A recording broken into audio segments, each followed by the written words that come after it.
So, last episode we talked about Order 66 and how that came to be. This episode we're going to be talking about what happened after Order 66 in what's known as the Jedi Purge. So, without any further ado, let's continue. So, it all started with the end of the Clone Wars when Mace Windu and 3 other Jedi went to Chancellor Palpatine's office in an attempt to arrest him and remove him from power, after learning of his affliction to the dark side and that he was behind the war. Now, we know how this ended, with the creation of Darth Vader and Order 66 being initiated, but Palpatine knew that he had to eradicate all the Jedi to ensure his rule, not just the combatants who would have been alongside the clones and therefore wiped out when Order 66 was initiated. For this reason, he ordered his new apprentice, Darth Vader, accompanied by the 501st Legion of clone troopers to attack the Jedi Temple and eradicate every Jedi there. This is an operation known as Nightfall.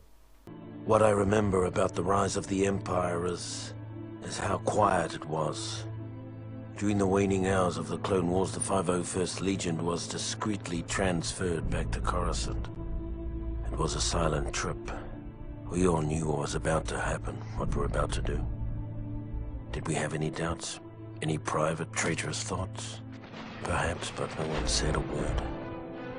Not on the flight to Coruscant, not when Order 66 came down, and not when we marched into the Jedi Temple.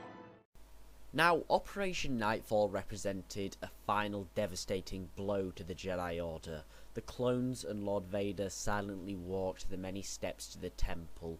Vader made short work of the gatekeeper. From here, the 501st began butchering all resistance they faced, Jedi or temple guards. Some Jedi, such as Shak Ti, sensed the disturbance in the Force and were able to flee the temple before they fell like the others. The clones raided the Jedi library for holocrons and other information that the new Emperor could use to track down more Jedi, whilst Lord Vader stalked the halls and butchered any other Jedi that remained. Yes, even the younglings. The final thing that Vader did was send out an all-clear signal from the temple, alerting all Jedi that the war was over. Groups of clones remained at the temple to kill any returning Jedi. Luckily, Yoda and Obi-Wan managed to disable the signal before too many fell into the trap. Palpatine ensured that the Senate did not intervene by botching together Mace Windu's attempts to arrest him. He claimed that the Jedi had attempted to assassinate the Chancellor to seize power, and unfortunately, majority of the Senate did believe him, and those who didn't speak out. Primarily because of the huge amount of clones that were most probably in their system. The next target for Vader was the Conclave on Kessel. 7 remaining Jedi went to Kessel and blatantly advertised their location to the Empire. As well as this, rumours spread that Obi-Wan was amongst the Conclave. For this reason, Vader went to Kessel to seek and destroy his old former friend and master.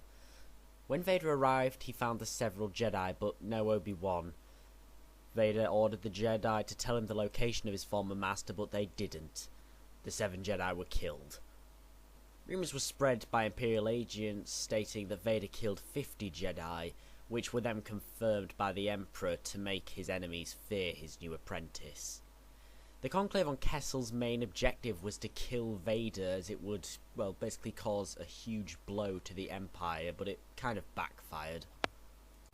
Another key planet struck by the Purge was Kashyyyk, the homeworld of the Wookiees.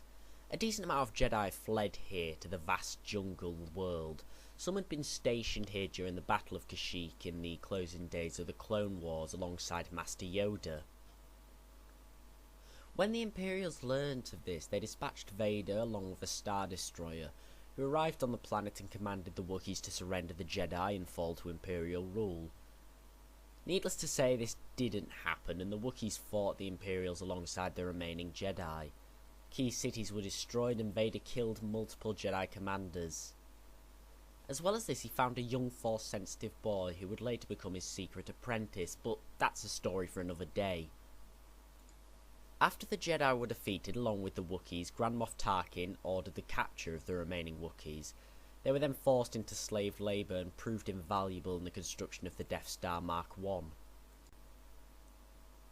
Other systems also rebelled, such as Naboo, who began offering refuge to Jedi.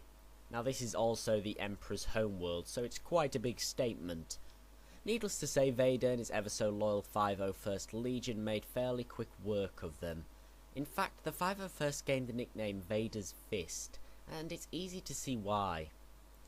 The 501st put down a reactivated separatist droid army on Mustafar, as well as a clone rebellion on Kamino. Now, Vader and the 501st weren't the only people who were involved in hunting and killing the Jedi. There was other groups such as Inquisitors and Emperor's Hands, but these are all separate factions of the Empire, and I feel as if they probably would deserve their own video. Now, ultimately the Purge ended around 18 years after it began, from 19 BBY to 1 BBY. Few Jedi died after this, well, few were still alive at this point. Thank you for watching. If you did enjoy the video, please do like and subscribe. If you have any questions about the Jedi Purge, please do pop them in the comments below. I'm not sure what video is going to be coming out next, so maybe put some ideas in the comments also. Please do like and subscribe, and I'll see you next time.